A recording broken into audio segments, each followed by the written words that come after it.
Сәлем қыздар.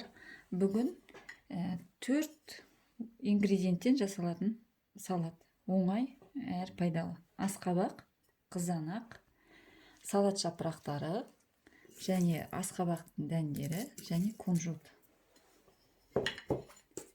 Мына салат жапырақтарын тәрге саламыз. Ас көп.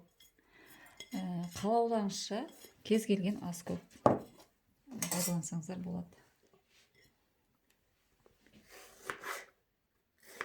Қалауларыңызша турайсыздар.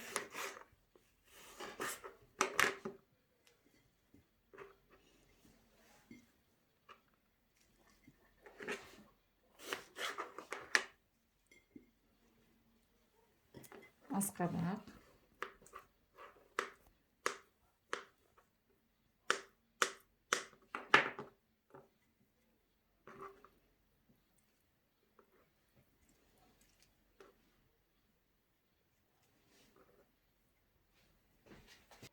және брынза фитакса.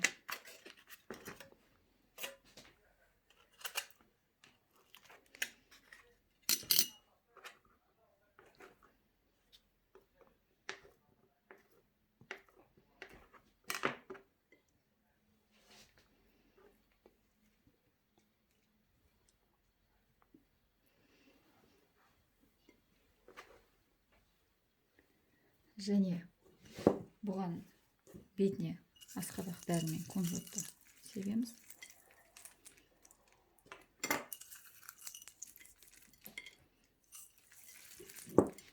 Және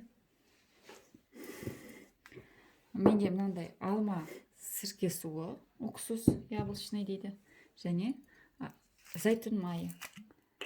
Кішкене шай қасықтан, жарты шай қасықтан араластырамыз. Қалауларыңызша тұз, бұрыш салсаңыздар болады. Мен бірақ тұз көп пайдаланбаймын. Пайдалы салат болғаннан кейін тұз салмаймын. Бұнда сірке суы бар.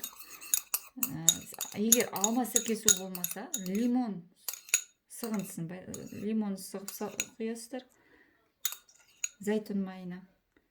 Немесе бальзамический сірке суы болады. Бальзамический. Магазинде сатады, дайын. Бальзамический уксус.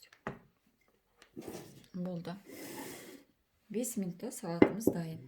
Пайдалы әрі тез жасалады.